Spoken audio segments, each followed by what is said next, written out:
Vamos à palavra de Deus? O tema hoje é: o lugar que sempre foi seu está te esperando. Alguns entenderam, vou repetir de novo para que todos possam entender e se manifestar. O lugar que sempre foi seu está te esperando.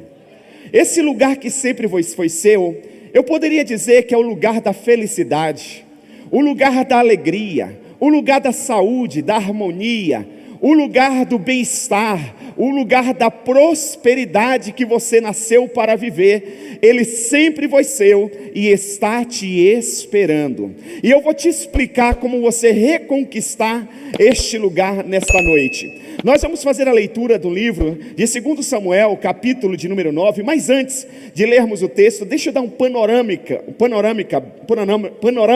desse contexto bíblico, ok? A história conta que Saul foi o primeiro rei de Israel. Antes de Saul, o próprio Deus reinava sobre Israel. Mas a nação de Israel, vendo outras nações terem um rei, um homem, eles desejavam também ter um rei. E para satisfazer, não era a vontade de Deus, mas para atender a necessidade do seu povo, Deus concedeu Saul como rei. Não era a vontade de Deus. A pior coisa é quando a gente insiste numa coisa que não é de Deus para a nossa vida. Às vezes, nós vamos ler isso no meio da mensagem. Às vezes Deus deixa você fazer o que você quer, o que bem entender da sua vida, e você acha que isso é bênção. Você acha que isso é resposta de oração? Não. Muitas vezes é resposta de uma desobediência. Uma vez um diretor meu, de uma rádio que eu trabalhei, Rádio Imprensa FM em São Paulo, senhor Carlos de Carvalho, famoso Carlinhos. Eu lembro que um dia, em uma mentoria, ele me disse: Isaac, olhe para mim. E eu olhei para ele. Eu era novinho, eu tinha 19 anos. E ele disse: deixa eu te falar uma coisa. No dia que eu deixar de chamar a sua atenção, no dia que eu parar de corrigir você, no dia que eu parar de confrontar você, você tem que se preocupar. Porque no dia que eu parar de confrontar você e de chamar a sua atenção, é porque eu desisti de você. A gente vai ver na Bíblia Sagrada, no livro de Romanos, daqui a pouco eu leio o texto, que a Bíblia diz que o povo que conheceu Deus, mas não quis obedecer Deus, Deus entregou essas pessoas às suas próprias paixões, para fazerem coisas abomináveis. Nem tudo que nós estamos fazendo, e a gente acha que está feliz e está bem com a gente, é o que Deus tem para a gente. Às vezes Deus está deixando a gente fazer, e nós estamos se suicidando. Desculpe a redundância, ou se suicidando. E nós estamos nos autodestruindo. Então preste atenção, Israel passou por isso. Eles queriam um rei, e um dia Deus concedeu, Deus permitiu Saul ser o rei. Foi o primeiro rei da história de Israel. A Bíblia diz que no primeiro mandato, na primeira ação, no primeiro dia de reinado de Saul, ele já foi desaprovado por Deus, porque ele se meteu em uma área que não era de rei, era uma área que era do profeta, do sacerdote Samuel. E a Bíblia diz que por causa daquela atitude, o Espírito de Deus se retirou de Saul. Então Saul agora ele vai governar na força do seu braço. Saul tem uma série de problemas no seu reinado. Ele luta com seus inimigos e ele perde algumas guerras. Ele teve filhos e filhas. Um dos seus filhos, chamado Jonatas, teve um filho. O nome desse garoto era Mefibosete. A Bíblia diz que um dia sai o pai de Mefibosete e sai o seu avô Saul para a guerra, e eles perdem a guerra, eles morrem na guerra, tanto o pai quanto o filho. E era lei na época, era normal na época, quando o rei perdia a guerra, toda a sua família tinha que ser destruída, para não correr o risco de um dos seus descendentes reivindicarem o trono. Mefibosete era um príncipe. Na verdade, Mefibosete tinha 5 anos de idade quando o seu avô e o seu pai morreram na guerra, quando o reinado da sua família foi destruído. Chega a notícia para babá de Mefibosete: Saul morreu, Jonatas morreu, e vão vir matar Mefibosete. A babá, desesperada, conta a Bíblia, pegou o garoto de qualquer jeito, saiu às pressas, desesperadas, para salvar o garoto. O garoto caiu e ficou manco de uma das suas pernas. Agora Mefibosete, que nasceu para reinar, agora ele vai mendigar. A Bíblia diz, e nós vamos ler aqui, que Mefibosete foi levado para uma cidade chamada Lodebar. Segundo alguns estudiosos, Lodebar significa lugar do esquecimento, lugar de falta de comunicação. Ninguém se comunicava com aquela cidade, uma região desprezível. Vamos ler 2 Samuel, capítulo de número 9, versículo 1 a 8.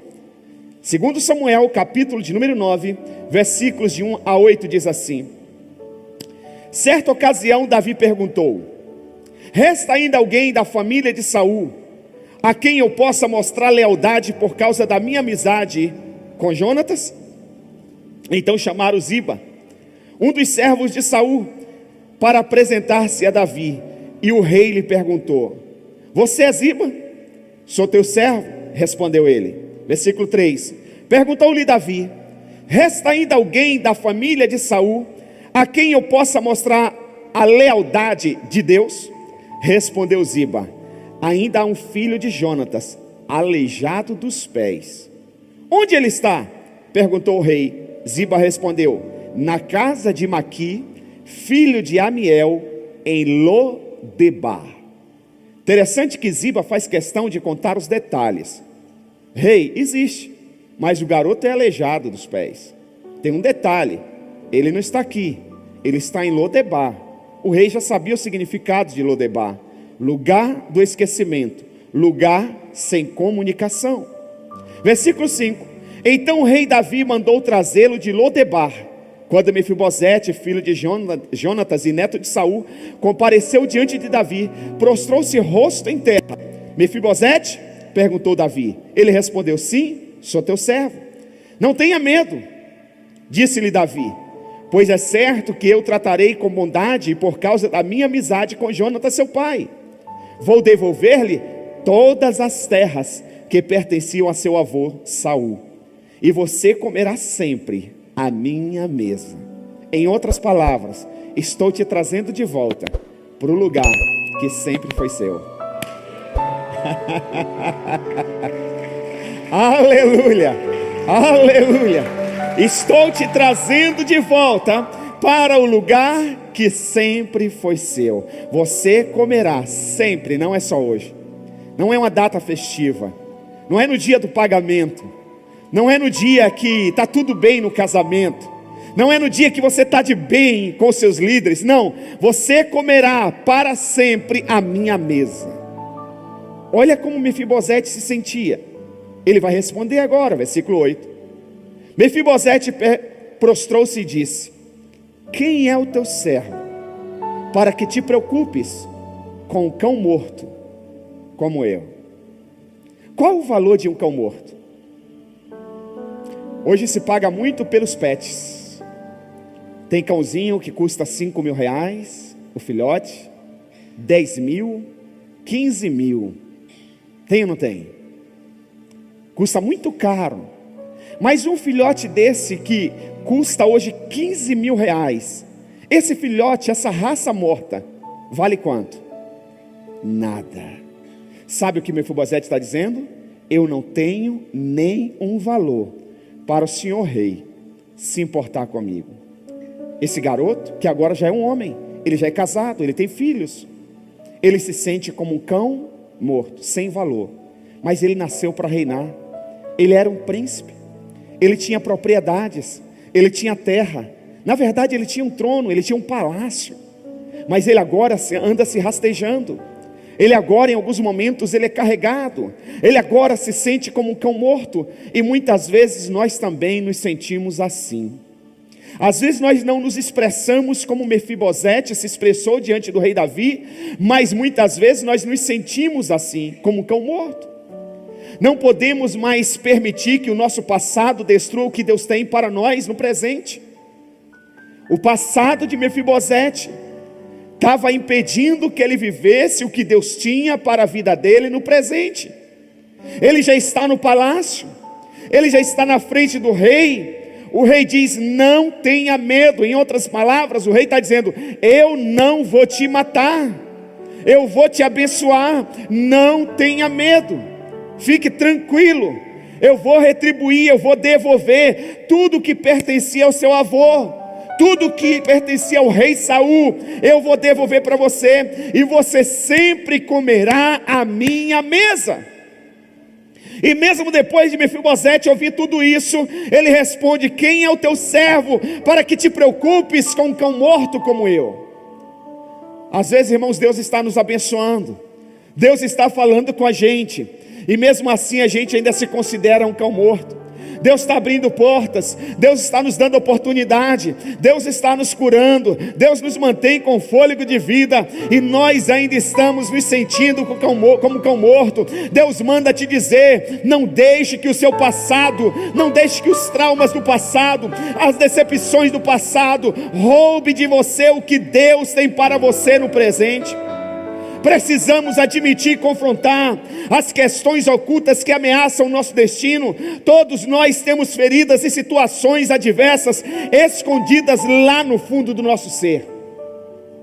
Todos nós temos situações adversas, temos decepções, temos situações lá no fundo do nosso ser, que muitas vezes está impedindo que nós vivamos o que Deus tem para nós no hoje.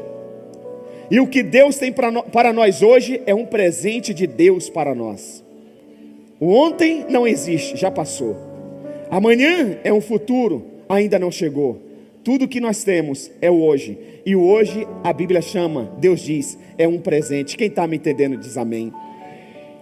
Nós precisamos entender isso. Ninguém está livre de problemas. Diga comigo: ninguém está livre de problemas. Todos nós temos problemas. Pessoas que não têm uma vida financeira estável acham que pessoas com muito dinheiro estão livres de problemas.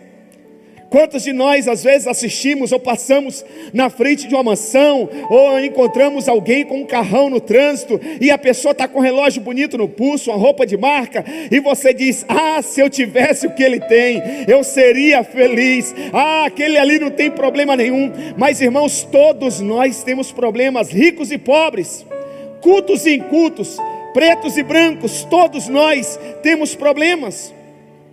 O que tem muito dinheiro diz: ah, se eu tivesse uma vida mais simples, eu teria amigos de verdade, seria feliz de verdade. O que adianta ser rico e viver tantos problemas? Mas todos têm problemas. A grande verdade é, sabemos que algo nos falta, todos sabem. Todos sabem. Toda pessoa que está aqui nesse auditório, do mais novo ao mais experiente, todas as pessoas que nos assistem no campus online, todos nós sabemos que nos falta alguma coisa. Falta um algo que tentamos agarrar de qualquer maneira, que muitas vezes está fora do nosso alcance. Embora nos esforcemos para alcançá-lo, esse algo ainda sabemos que não conseguimos obter.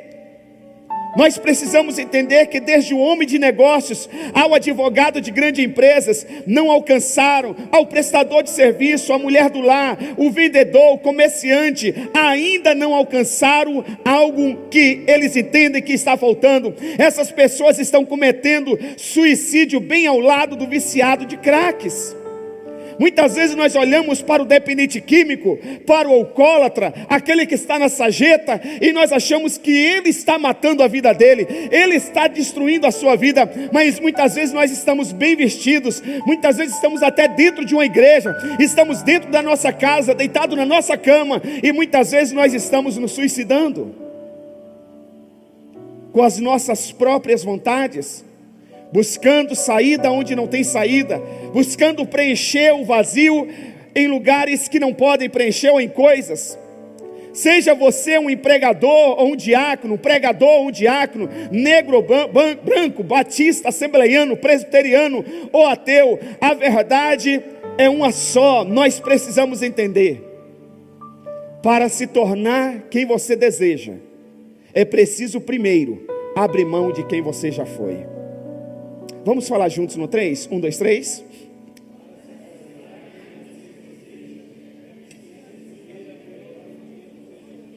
Outra vez, bem forte. 1, 2, 3.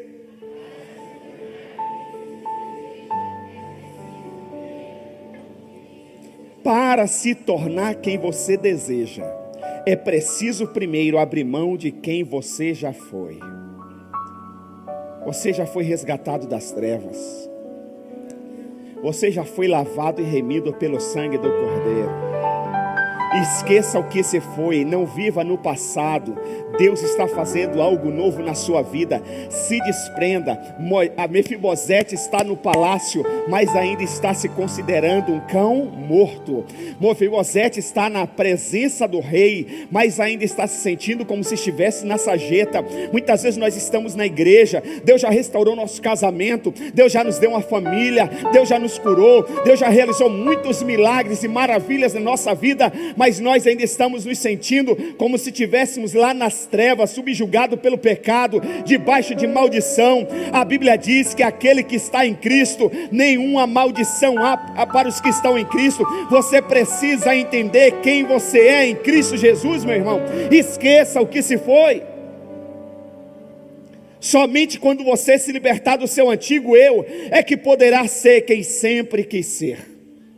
Vamos ler juntos no 3? 1, 2, 3.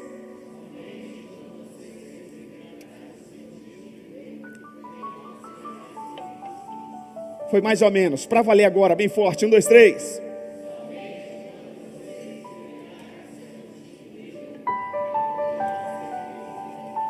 Você nunca vai conseguir ser quem você quer ser, se você não se libertar do seu antigo eu. Tem gente que está hoje aqui no presente, mas ainda está vivendo no passado. Tem gente que ainda está com saudade do passado. Tem gente que ainda está se comportando. Já viu rico que se comporta como pobre? Já viu gente milionárias que se veste como mendigo? Tem gente que Deus já abençoou, Deus já tirou da miséria, Deus já tirou da desgraça, Deus já tirou da confusão, Deus já salvou o marido, Deus já salvou a esposa, Deus já libertou os filhos, e a mulher vira e mexe, ainda está tocando no passado do marido, o marido ainda está tocando no passado da mulher, os pais ainda estão lembrando aos filhos o que ele foi lá no passado. Esqueça o que se foi, não viva no passado. Deus está fazendo coisas novas. Celebre, tome posse e viva o melhor de Deus para a sua vida, meu irmão, em nome de Jesus.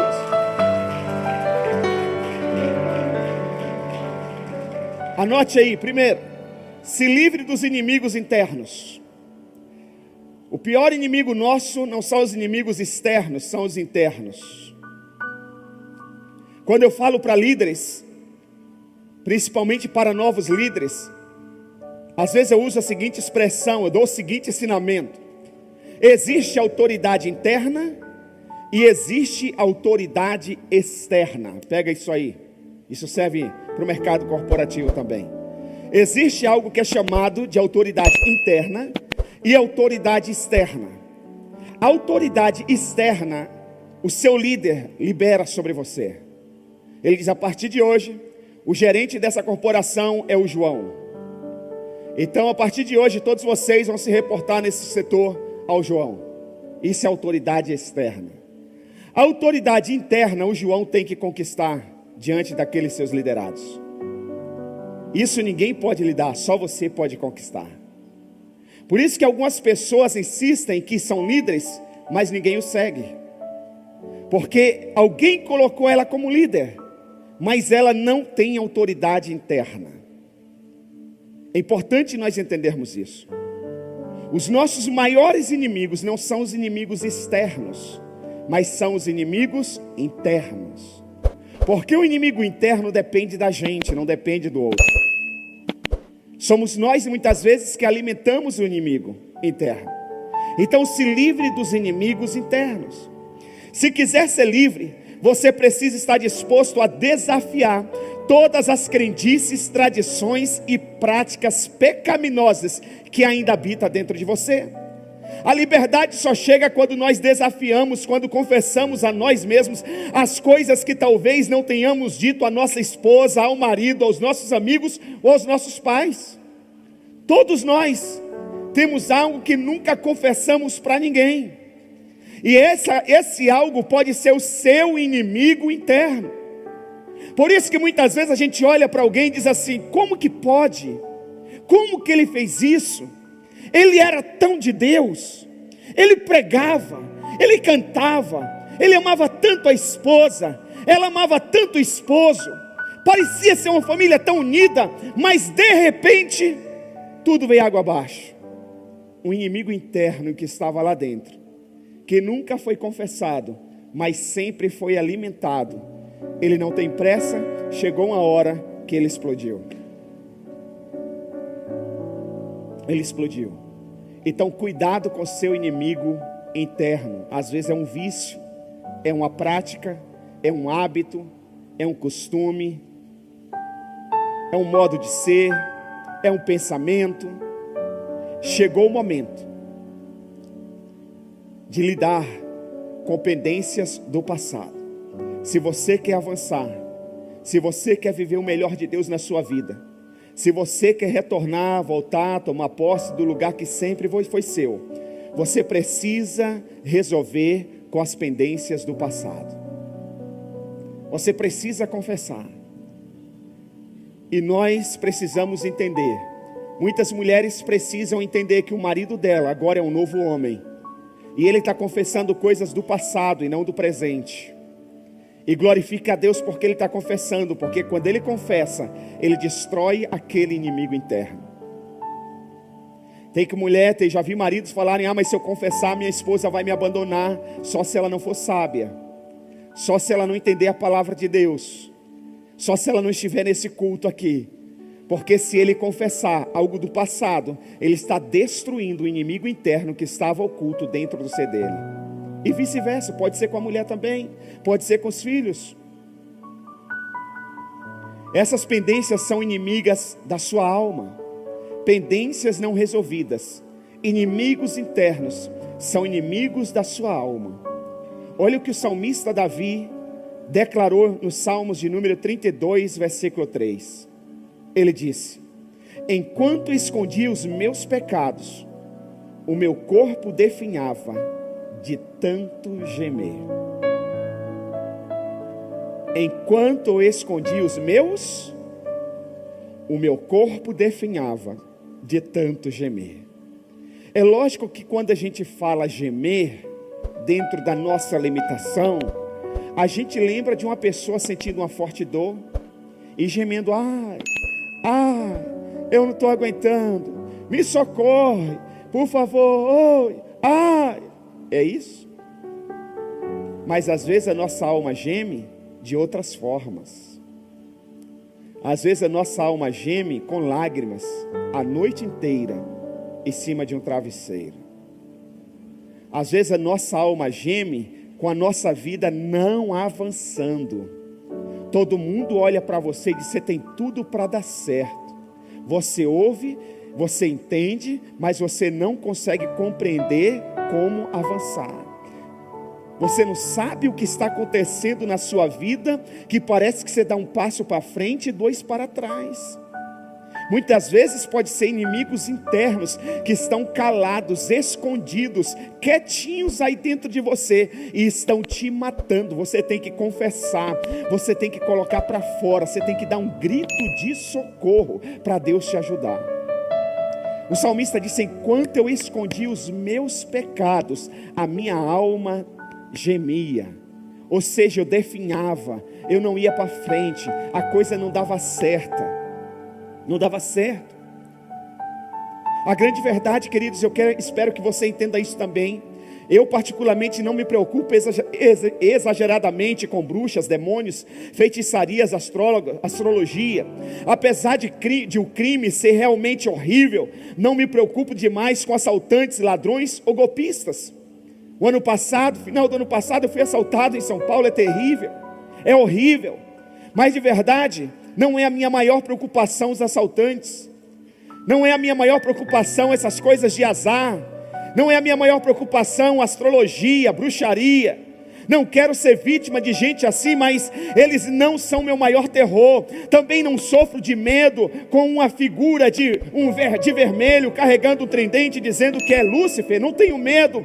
Se existe algo contra o que luto e me debato constantemente, é o conflito que existe dentro de mim. Isso eu me preocupo. Será que eu faço ou não faço? Será que eu fui chamado para ser pastor ou não? Será que eu estou na posição certa? Será que eu preguei o que deveria ser pregado ou não? Será que eu estou sendo bom marido com a minha esposa?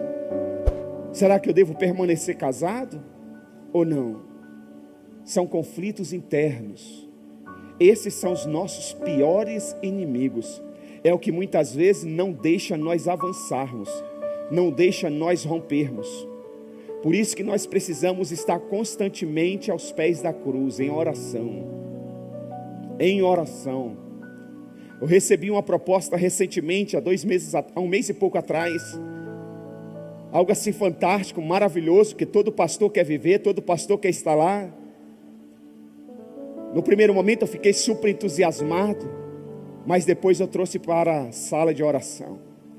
Eu disse: Deus, não deixe eu tomar nenhuma decisão que não seja do Senhor, vontade do Senhor, não minha insistência, vontade do Senhor para a minha vida. Não deixe. Deus, e eu quero fazer uma experiência contigo. Eu quero te propor uma coisa. Não deixa que essa situação aconteça de uma maneira bem natural. Bem natural. Eu não vou forçar a barra, eu não vou perguntar, eu não vou ligar, eu não vou insistir. A pessoa que vai ficar no meu pé, para que essa bênção seja minha. Eu sempre estou fazendo isso com Deus, porque todas as vezes que eu tomei minhas decisões precipitadas e não consultei meu Deus, muitas delas quase me destruíram. Muitas delas quase me destruíram. Então, minha maior preocupação é o conflito que existe dentro de mim. Se alguma coisa faz você andar para trás, esse é o seu inimigo interno. Eu vou repetir. Se alguma coisa faz você andar para trás, esse é o seu inimigo interno. Eu já vi pessoas felizes contarem pseudos testemunhos, que elas estavam maravilhadas com o que estavam vivendo, mas pela experiência que eu já tenho como cristão, como servo de Deus, eu vi que elas estavam andando para trás, no casamento, na vida espiritual, na vida emocional, e que aquilo não tinha nada de Deus. E dependendo da pessoa, você tem que esperar o tempo mostrar para elas. Muitas delas não te ouvem. Então, se alguma coisa faz você andar para trás, esse é o seu inimigo interno. O apóstolo Paulo, inspirado pelo Espírito Santo, faz uma declaração assustadora de pessoas que não conseguem confrontar um inimigo interno. Vamos ler? Romanos capítulo 1, versículos 21 e 28. Dois versículos de Romanos capítulo 1, 21 e 28. Diz assim a palavra de Deus: porque tendo conhecido a Deus, conheceram a Deus, não glorificaram como Deus. Olha o perigo. Conhece a Deus, é pessoas que estão dentro da igreja, é pessoas muitas vezes que ministram no altar, que lideram uma célula, pessoas que se dizem crentes maduros, experientes, porque tendo conhecido a Deus, não glorificaram como Deus, nem lhe renderam graças, mas os seus pensamentos tornaram-se fúteis, e os seus corações insensatos, e se obscureceram. Versículo 28. Além do mais, visto que desprezaram o conhecimento de Deus, ele quem? Deus, os entregou a uma disposição mental reprovável, para praticarem o que não deviam. Que Deus tenha misericórdia de nós.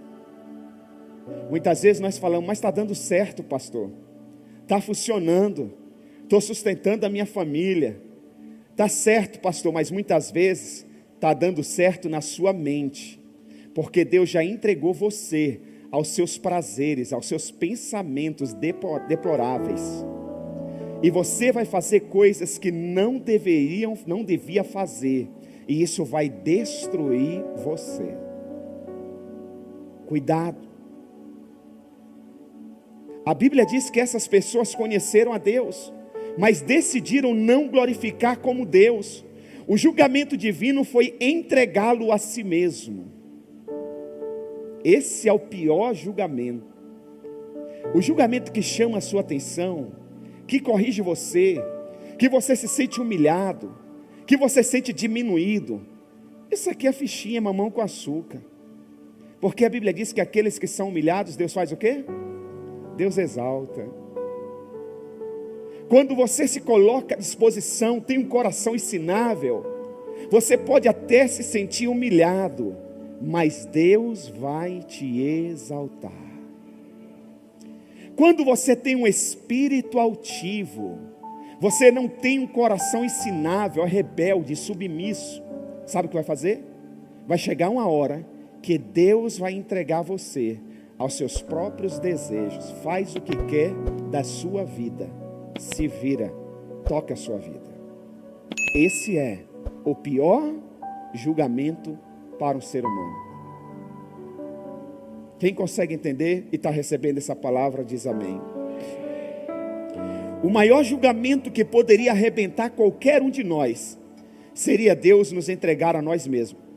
Se um dia Deus adotar o slogan, faça do seu jeito, faça do seu, eu e você acabaremos nos autodestruindo. Eu e você nos acabaremos nos destruindo. Se Deus adotasse isso um dia, faça do seu jeito, coitado de nós. Salmos 32, agora nós vamos ler mais alguns versículos, a partir do primeiro. Olha o que o salmista diz: enquanto escondi os meus pecados, o meu corpo definhava de tanto gemer. Versículo 4: pois de dia e de noite a tua mão pesava sobre mim, minha força foi se esgotando como em tempos de seca. Então reconheci diante de ti o meu pecado e não encobri as minhas culpas. Eu disse: confessarei as minhas transgressões ao Senhor, e tu perdoastes a culpa do meu pecado. Portanto, que todos os que são fiéis orem a ti enquanto pode ser encontrado. Quando as muitas águas se levantarem, elas não os atingirão. Se você confessar esse inimigo interno, se você colocar para fora, quando o inimigo vier para te arrebentar, essas muitas águas de tempestades, elas não vão te atingir. Mas você tem que aprender a lidar com esses inimigos internos. Romanos capítulo, ou melhor, se formos abandonados ao nosso próprio recurso, talvez nos surpreendemos ao ver o quão corruptos realmente somos. Sabe, irmãos, não adianta a gente olhar para outra pessoa, para um amigo, um colega e achar que é absurdo o que ele fez. Se Deus nos entregar aos nossos próprios prazeres, se Deus falar, faça do seu jeito, se vira, irmãos, nós somos capazes de coisas terríveis. Então preste atenção, se formos abandonados aos nossos próprios recursos, talvez nos surpreendemos ao ver o quanto corrupto realmente somos. Eu e você encobrimos dentro de nós coisas sobre as quais não falamos. Há coisas ocultas em nós e por causa delas desprezamos os outros. Tomamos todo o cuidado para ter certeza de que ninguém saberá o que espreita os cantos sombrios de nosso coração. Mas essas coisas estão lá. Em circunstâncias difíceis, essas fraquezas secretas podem explodir impetuosamente com as consequências terríveis. Romanos, capítulo 7, versículo 19, diz assim: pois o que faço, isso é o apóstolo Paulo, pois o que faço não é o bem que desejo, mas o mal que não quero fazer, esse eu continuo fazendo. Versículo 20, ora, se faço o que não quero, já não sou eu quem o faz, mas o pecado que habita em mim. Em um outro texto, o apóstolo Paulo vai dizer: miserável homem que sou. Romanos capítulo 7, 22 ao 24, ele diz: pois no íntimo do meu ser, tenho prazer na lei de Deus. Ele está dizendo: eu quero servir a Deus, eu quero honrar a Deus, eu quero obedecer a Deus no íntimo do meu ser. Mas no versículo 23 ele diz: mas vejo outra lei atuando nos membros do meu corpo, guerreando contra a lei da minha mente, tornando-me prisioneiro da lei do pecado que atua em meus membros. Ele diz: miserável homem que sou, quem me libertará do corpo sujeito a esta morte? Consegue entender porque a gente tem que estar em constante oração? Consegue entender porque a gente tem que estar jejuando sempre? Consegue entender porque a gente tem que estar lendo a Bíblia todo santo dia? Consegue entender porque a gente tem que estar conectado a uma célula, conectado a uma igreja? Consegue entender porque nós precisamos estar em comunhão entre os irmãos para um ajudar o outro, um fortalecer o outro? Porque sozinho a gente não dá conta. Há uma guerra dentro de nós, há uma batalha. É vencendo um dia de cada vez. Preste atenção. Você ficará surpreso com o que faria se ficasse sob pressão? Uma pergunta. Você ficaria surpreso com o que faria se ficasse sob pressão?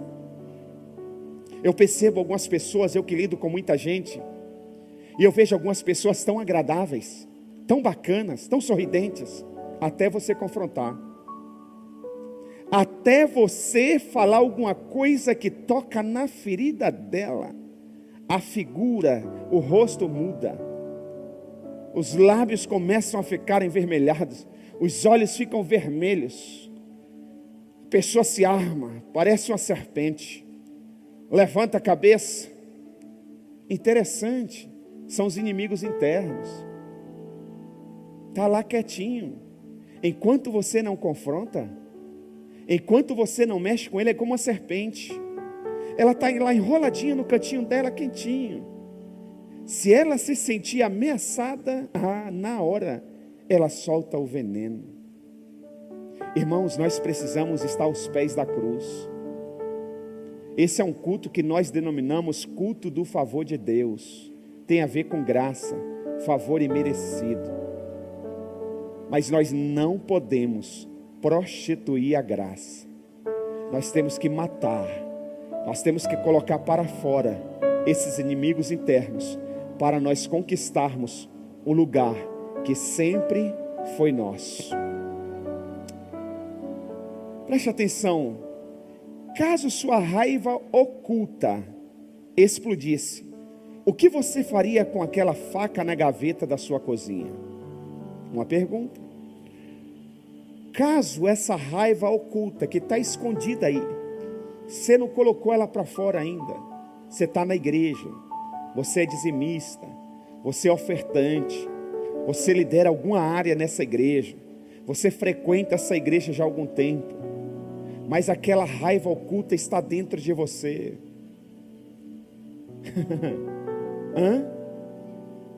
Se você enfrentar uma pressão, o que você faria com aquela faca que está na gaveta da sua cozinha? Você já parou para pensar quantas minas morais e emocionais podem estar enterradas nas profundezas da sua alma? Quantas minas? O que é uma mina? É um campo minado, você nunca sabe onde está pisando. Já viu alguns países da África, onde tem minas? As pessoas estão lá, tem muita gente mutiladas, perderam a perna, o braço, porque estavam trabalhando, pisaram num campo minado. Você consegue entender quantas minas tem na nossa alma? que nós só vamos descobrir muitas vezes quando alguém ou uma situação pisa nelas e elas explodem e nós somos envergonhados e muitas vezes destruídos. Nós precisamos colocar essas minas para fora. Nós precisamos vencer, repreender e aplicar o sangue de Jesus sobre essas minas. Você, preste atenção nisso aqui, eu já estou terminando. Você é a maior e mais letal arma que o inimigo pode usar para destruir você mesmo. Isso é muito forte. Você é a maior e mais letal arma que o inimigo pode usar para destruir você mesmo. Sabe, muitas pessoas usam desculpa que é o outro que não está deixando ela avançar. Ah, é o meu pai, é o diretor, é o gerente, é o meu líder, é o meu amigo, minha ex-esposa, meu ex-marido. Não, é você. Você só não avança porque você ainda não venceu alguns inimigos internos. Quem está me entendendo diz glória a Deus. Graças a Deus que Ele não nos entregou a nós mesmos. Vou pedir que você se coloque de pé. Eu vou pedir que você repita essa oração comigo. Repita comigo assim, diga: agradeço. Mais forte: agradeço, Senhor, por lutar ao meu lado, por me desafiar, por me mostrar onde preciso mudar. Sem tua presença e direção, eu não encontraria o caminho de volta para a minha verdadeira essência. Vamos ler juntos bem forte agora no 3, mais uma vez. 1, 2, 3.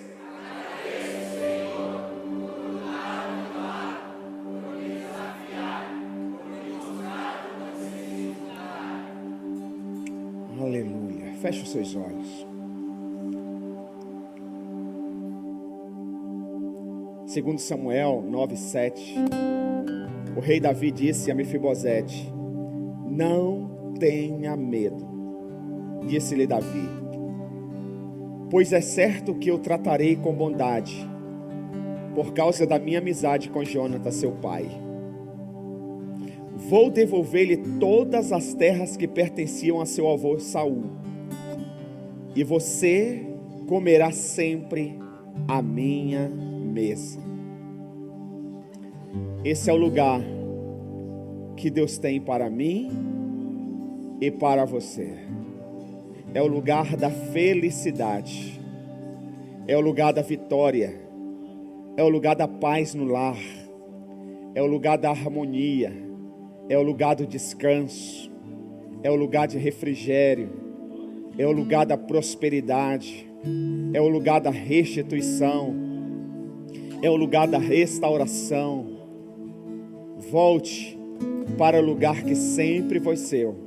O lugar que sempre foi seu está te esperando. Mas você precisa vencer alguns inimigos internos.